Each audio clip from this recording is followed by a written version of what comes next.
المدد المدد المدد يا رسول الله المدد۔ 7 ستمبر 1974 تاریخ پاکستان کا وہ سنہرا دن کہ جب پاکستان میں رسول اللہ صلی اللہ علیہ وسلم کے خاتم النبیین ہونے کے منکروں کو ایسی کاری ضرب لگائی گئی جس سے صبح قیامت تک امت مسلمہ پر ان کالی بھیڑوں کا پردہ فاش ہو گیا۔ اسلام کا لبادہ اوڑھ کر اسلام کو برباد کرنے کی ان کی یہ سازش ناکام ہوئی۔ اس عظیم کارنامے کو انجام پہنچانے والے اس کی جد و جہد کرنے اور نیشنل اسمبلی میں قرارداد پیش کرنے والے اور کوئی نہیں بلکہ وہ شخصیت ہے جن کے جد امجد یار غار مصطفیٰ حضرت ابو بکر صدیق رضی اللہ تعالیٰ عنہ ہیں۔ قائد ملت اسلامیہ امام شاہ احمد نورانی صدیقی رحمت اللہ علیہ، جنہوں نے پہلی بار اسمبلی میں آتے ہی 200 سے زائد اسلامی قوانین کی آئین پاکستان میں قانون سازی کی، اور صف اول میں ان کا کارنامہ قادیانیوں کو غیر مسلم اقلیت قرار دلوانا ہے۔ اس قرارداد کو قومی اسمبلی میں منظور کروا کر آپ نے دنیا پر واضح کر دیا کہ قادیانی کافر تھے، کافر ہیں اور کافر رہیں گے۔ علماء تھے، مفتی محمود وغیرہ ان سب کو بلایا۔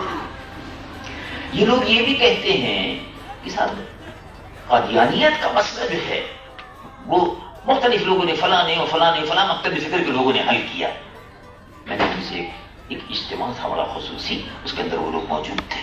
میں نے ان سے عرض کیا کہ سن 1947 میں ایک اسمبلی بنی تھی، اس اسمبلی کے اندر آپ کے علماء میں سے کون علماء موجود تھے پاکستان کی پہلی اسمبلی میں؟ تو انہوں نے کہا کہ مولانا شبیر احمد عثمانی ہماری جانب سے علماء میں موجود تھے۔ تو میں نے کہا ہمارے یہاں سے تو کوئی بھی نہیں تھا، کوئی بھی نہیں تھا۔ تو میں نے کہا آپ نے پاکستان کی پہلی دستور ساز اسمبلی میں آپ ہی لوگ تھے، تو آپ نے مسئلہ ختم نبوت پر کوئی کام اس سلسلے میں کیا؟ اور ظفر اللہ بھی آپ کے ساتھ ہی تھا، وزیر خارجہ سیکرٹری میں تھے، اور بنوری ٹاؤن میں جلسہ ہو رہا تھا، بنوری ٹاؤن میں باقاعدہ ہو رہا ہے اجتماع۔ میں نے کہا آپ یہ جھوٹی خبریں کیوں شائع کراتے ہیں؟ اس میں جھوٹا کریڈٹ کیوں لیتے ہیں؟ جھوٹے دعوے کیوں کرتے ہیں آپ لوگ؟ سیدھی سادی بات کیجیے، جو آپ نے کیا ہے وہ آپ بتا دیجیے، جو ہم نے کیا وہ ہم بتا دیتے ہیں۔ اللہ کا خیر اللہ، اور یہ تو اللہ اور اللہ کے رسول کی رضا کے لیے کرتے ہیں، آپ تو دنیا کو دھوکہ دینے کے لیے کر رہے ہیں، تو مسئلہ سارا ہی نہیں، ثواب تو ضائع ہو جاتا ہے۔ اب سیدھی سادی بات بتائیے۔ اچھا، اس کے بعد پہلے قومی اسمبلی میں آپ موجود تھے، ہم لوگ میں سے کوئی بھی نہیں تھا، جمعیت علماء پاکستان والوں میں سے کوئی بھی نہیں تھا، کہاں بالکل کوئی نہیں تھا۔ اس کے بعد دوسری اسمبلی آئی، صدر ایوب کے زمانے میں اسمبلی بنی، اس میں ہم لوگ تھے، اور کہا کہ نہیں کوئی نہیں تھا۔ آپ تھے کہاں تھے؟ کون کون لوگ تھے ذرا بتائیے؟ مفتی محمود تھے، غلام غوث الدالوی تھے، فلاں تھے، ہم میں سے تو کوئی نہیں تھا۔ تو سن 1962 سے لے کر صدر ایوب کے آخری عہد تک 69 تک اس پورے عرصے میں آپ لوگ اسمبلی کے ممبر تھے، آپ نے کچھ کیا؟ کچھ نہیں ہوا۔ کوئی ذکر آیا؟ کچھ نہیں ہوا۔ کوئی قرارداد پیش ہوئی؟ نہیں ہوئی۔ اب 1971 میں اب قومی اسمبلی وجود میں آئی۔ اس قومی اسمبلی میں سن 1973 میں پہلی مرتبہ جمعیت علماء پاکستان ممبر ہو کر قومی اسمبلی میں پہنچی۔ یہ حقیقت ہے، انہوں نے کہا یہ تو حقائق ہے۔ اور پھر قادیانیوں کے سلسلے میں قرارداد مرتب کی گئی، اس پر دستخط لیے گئے۔ وہ کس کی طرف سے آئی قرارداد؟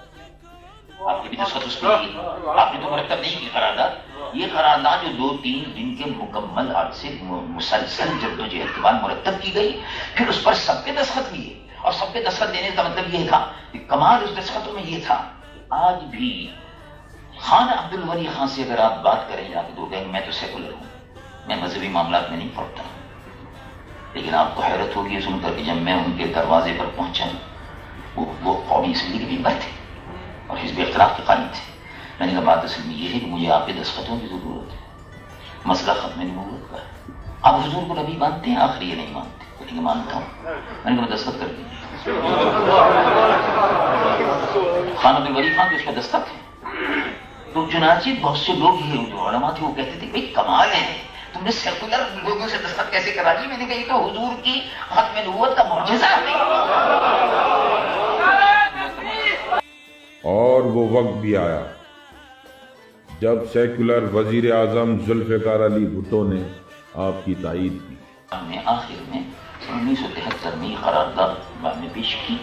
پہلے ہم مسلمان کی تاریخ شامل کرا چکے تھے کیونکہ میں خود قومی اسمبلی میں دستور ساز کمیٹی کا ممبر تھا, دستور بنانے والی کمیٹی. تو اس میں یہ سارے مراحل طے ہوئے اور الحمدللہ قادیانیوں کے سلسلے میں جب قرارداد میں نے پیش کی تو انہوں نے اسپیکر قومی اسمبلی نے اس کو پڑھ کے سنایا کہ مولانا شاہ احمد نورانی صاحب نے قرارداد پیش کی اور یہ کہتے ہیں کہ قادیانیوں کو غیر مسلم مقلد قرار دیا جائے. بڑا اہم مسئلہ ہے. اس کے بعد پھر وہ بھٹو صاحب نے بھی بلایا اس سلسلے میں اور بہت سی میٹنگ ہوتی ہیں. بھٹو صاحب سے 8-10 مرتبہ اس سلسلے میں میٹنگیں ہوئی, ان کو سمجھایا کہ یہ مسئلہ کیسا ہے. اور جیسے کہ امیر عزیز محترم نے عبدالروف صاحب نے بیان کیا, تفصیل سے ان سے بات ہوئی. پچھلی بار ریزولوشن پیش کیا تھا اور اس میں نے سب کے دستخط کرا لیے تھے, پابند سب کو بنا لیا تھا پہلے. تو الحمدللہ پیپلز پارٹی نے بھی مخالفت کی اور آخری دنوں میں انہوں نے پھر مجھ سے خود یہ کہا بھٹو صاحب نے کہ میں آپ کی اس قرارداد کی تائید خود کروں گا کھڑے ہو کر. الحمدللہ اس میں کوئی شک نہیں, جو وعدہ انہوں نے کیا تھا وہ ہم سے وہ پورا کیا. یہ میں نے اس کو بارہا بیان کیا اور شاید یہی مسئلہ ان کی نجات کا سبب بن جائے. قادیانیوں نے آپ کو خریدنے کی کوشش کی, لیکن سلام ہے اس ہستی کو جس نے قادیانیوں کو یہ جواب دیا کہ ہمارا سودا دربار مصطفیٰ میں ہو چکا ہے. انہوں نے کہا کہ مرزا ناصر احمد یہ کہتے ہیں کہ جب شاہ احمد درانی نے قرارداد پیش کی ہے تو ہم کو بحث کا موقع ملنا چاہیے, ہم کو اس بات کا موقع ملنا چاہیے کہ ہم یہ ثابت کر سکیں کہ جو کچھ انہوں نے کہا ہے وہ غلط ہے. تو آپ کیا کہتے ہیں ان کو موقع ملنا چاہیے؟ میں نے کہا بالکل ملنا چاہیے. ہم چاہتے ہیں کہ وہ آئیں. وہ تو چھپتے پھرتے ہیں, ہم تو چاہتے ہیں کہ وہ آئیں. کہیں کہ پھر تو یہ مناظرے کی شکل ہو جائے گی.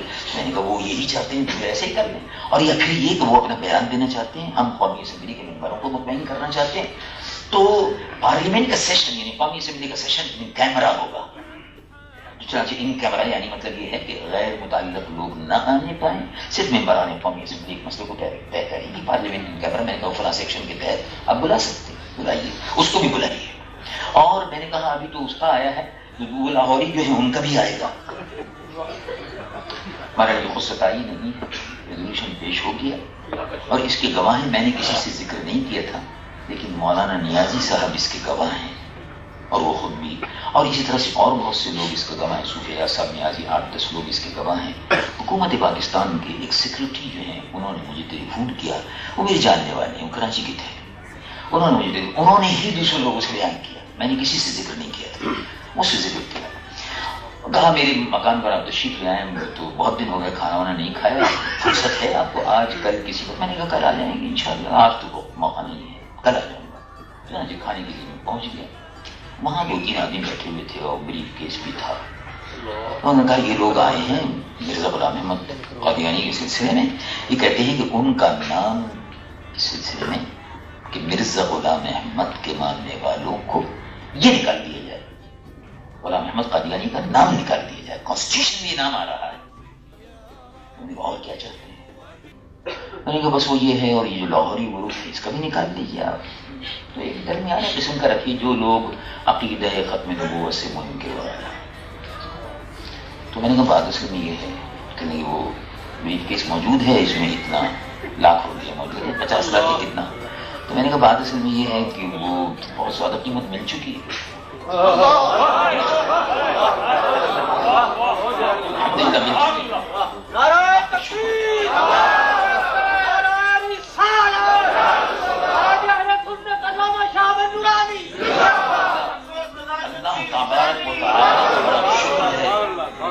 ایک کروڑ روپیہ جو تھا وہ ہمارے عقیدے کو متزلزل نہیں کر سکتا. میں نے کہا دربار مصطفیٰ سے اس کی بہت بڑی قیمت ہے جس کا تصور بھی کوئی نہیں کر سکتا.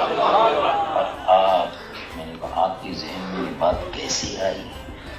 کیا آپ ان کو خرید بھی سکتے ہیں؟ بولی لگا سکتے ہیں آپ یہاں سے باہر نکل جائیں. میں نے کہا دوسروں کا مکان ہے، اس لیے میں کہہ رہا ہوں آئندہ ایسی بات نہیں ہوگی، آپ یہاں سے نکل جائیں. اگر آپ میرے مکان میں ہوتے تو پھر میں دوسری طرف سے نکلتا. اور ان سے سیکریٹری صاحب سے میں نے کہا ایسے لوگوں کو آپ نے اپنی حق کیوں آنے دیا؟ ہماری آپ سے ملاقات محبت ہے، وہ اپنی جگہ پر ہے، لیکن ظاہر ہے ایسا نہیں ہونا چاہیے تھا. بہرحال قادیانی اس سلسلے میں بڑی کوششیں کرتے رہے، ادھر پیسہ خرچ کرو ادھر پیسہ خرچ کرو، قرارداد نہ آنے پائے. لیکن بہرحال ہم نے کہا کہ نہیں، مرزا ناصر جو ہے وہ اس سے بحث ضرور ہوگی. چنانچہ آپ کو معلوم ہوگا اس زمانے کے اخبارات میں آیا 180 سوالات مرزا غلام ناصر صاحب سے کیے قومی اسمبلی کے اندر. اور سوالات کا طریقہ یہ ہوتا تھا کہ اٹارنی جنرل بیچ میں ہوتے تھے، براہ راست سوال نہیں کر سکتے. اور تمام ممبران جو تھے، اصل یہ ہے کہ بعض ممبران قومی اسمبلی جو تھے جن کو ویبسائٹ نے پیسے دے کر پھر سننی، ارے صاحب جی مذہبی جھگڑا تھے، اسمبلی میں بحث کرنی ہے، چھوڑو جی شادی چھوڑو جی، تمہارے اسمبلی تو باہر کر لینا، تو مسجد میں جا کے لو، وہ جی دارالعلوم میں تو فیصلہ کر لینا. میں نے کہا یہ دارالعلوم کے فیصلے ہو چکے، مسجد میں بھی فیصلے ہو چکے، اب قومی اسمبلی کا فیصلہ باقی ہے، یہاں ہوگا. اس عظیم دن اللہ نے بھی اپنا فیصلہ مرزا ناصر قادیانی کا مکالمہ کر کے اس معجزے کی صورت میں دکھایا. ایک مسئلہ اور آیا، انہوں نے کہا کہ آپ جو بحث کر رہے ہیں کہ قاضی کوئی نبی تشریعی نہیں، زندی نہیں، فلاں نہیں فلاں نہیں. مولوی محمد قاسم نانوتوی بانی دارالعلوم دیوبند نے لکھا، بانی دارالعلوم نے اس سے سوال کیا کہ ان علماء سے آپ پوچھیے، وہ بڑھ بڑھ کے سوالات ہمارے آ رہے تھے، ان علماء سے آپ پوچھیے. محمد قاسم نانوتوی صاحب نے تہذیب الناس میں لکھا کہ اگر حضور پرنور صلی اللہ علیہ وسلم کے بعد کوئی نبی آ جاتا ہے، اس حضور کی خاتمیت میں کوئی فرق نہیں آتا، اگر مگر. میں نے کہا یہ جواب یہ دیں گے ہمارے یہ ہمارے ہم ان کا دفاع نہیں. بیٹھے ہوئے ہیں مفتی محمود صاحب، ان سے پوچھیے، مولانا غوث زاروی صاحب بیٹھے ہوئے ان سے پوچھیے، عبدالحکیم صاحب بیٹھے ہوئے ان سے پوچھیے. یہ تین بیٹھے ہوئے ہیں کہ یہ بتائیں گے کہ اس عبارت کا مفہوم کیا ہے. ہمارے متعلق کوئی ایسی بات نہیں. الحمدللہ اہل سنت و جماعت جو ادھر نکھر کر سامنے آیا، اور اب بحث ختم ہو رہی تھی، آخری مرحلے پر تھی. قومی اسمبلی کی جو چھت ہے، اللہ اللہ کیا معجزہ ہے حضور، قربان یا رسول اللہ. قومی اسمبلی کے ممبر اس کے گواہ ہیں. عجیب و غریب بات تھی، جب آخری سوال ختم ہوا، مرزا غلام احمد مرزا ناصر چپ ہوا، اور ابھی ایک اور ممبر تھے پیپل پارٹی کی طرف سے، انہوں نے بھی کوئی سوال کرنا تھا، وہ رہ گیا تھا، تو انہوں نے کہا کہ ابھی بات کرتے ہیں. وہ ذرا اپنا منہ صاف کر رہا تھا، پسینے وغیرہ اس کو آ رہے تھے کہ اتنے میں جس چھت کے نیچے وہ بیٹھا ہوا، سامنے بیٹھا ہوا تھا، ہم لوگ ممبر قومی اسمبلی اس طرح بیٹھے ہوئے تھے، سامنے وہ بیٹھا ہوا تھا، اس کے بعد اسپیکر بیٹھے ہوئے تھے. جس جگہ وہ بیٹھا ہوا تھا چھت بالکل بند، چھت بالکل بند، اسی چھت بند ہے. اس بند چھت میں سے کوئی چیز گرنی شروع ہوئی جو اس کے صافے پر، ناصر کے صافے پر اور چہرے پر گری، اور اس نے کہا mister speaker I am disturb. Mister speaker, پیچھے اسپیکر بیٹھے تھے نا اس کے، انہوں نے کہا اسپیکر صاحب پریشان ہو گئے، کیا ہو گیا؟ تو وہ جلدی سے اسپیکر نکال دی، جلدی سے دوسرا جو نوکر وہاں کھڑے رہتے ہیں ملازمین، قاصد وغیرہ، چپراسی، پیون وغیرہ، پانی لاؤ یہ لاؤ، تمام اس کے منہ پر گندگی تھی، اس کے صافے پہ گندگی تھی. معلوم جیسے چڑیا نے معلوموں کو گندگی ڈال دی ہے اس میں، اور اس سے چھت میں سے پھٹ کر نکل کر آ رہے ہیں، خیال ہی نہیں تھا. کچھ لوگ اٹھے اور انہوں نے کہا کہ اس کا منہ ہم سب کے سامنے کالا ہو. وہ چڑیا کی، جانور کی گندگی اور غلاظت تھی جو مرزا ناصر کے چہرے پر پڑ رہی تھی. بس یہی آخری فتح تھی، اور اس کے بعد اسمبلی کا اجلاس جو تھا برخاست ہو گیا. ممبران نے اکثر یہ فیصلہ کیا کہ قادیانی کو غیر مسلم اقلیت قرار دیا جائے. بھٹو صاحب نے اس فیصلے کو تسلیم کیا، اور اس کے بعد اعلان ہو گیا. اور الحمدللہ یہ بہت بڑی تاریخی کامیابی تھی، اس لیے کہ قادیانی پاکستان کے نام پر باہر جاتے تھے. ہم پاکستان سے آئے ہیں اور پاکستان میں ہم ہیں. لوگ یہ سمجھتے تھے کہ پاکستان جو کچھ پاکستان سے آ رہا ہے وہ ٹھیک ہے، جو عقیدہ وہاں سے پھیلایا جا رہا ہے وہ صحیح ہے، لیکن الحمدللہ قادیانیوں کو غیر مسلم اقلیت قرار دینے کے بعد یہ سلسلہ سب بند ہو گیا، اور اللہ تبارک و تعالیٰ کا شکر ہے کہ افریقہ کی سرزمین پر بے شمار مسجدیں تھیں، بے شمار دفاتر تھے ان کے قادیانیوں کے، وہ سب بند ہو گئے، بند ہو گئے، اور مسلمانوں کو پتہ چل گیا کہ یہ غیر مسلم اقلیت ہے۔ اب یہ مسئلہ تو اپنی جگہ پر ہو گیا۔ جمعیت علماء پاکستان اپنے قائد امام شاہ احمد نورانی صدیقی رحمۃ اللہ علیہ کو اس عظیم کارنامے پر خراج عقیدت پیش کرتی ہے۔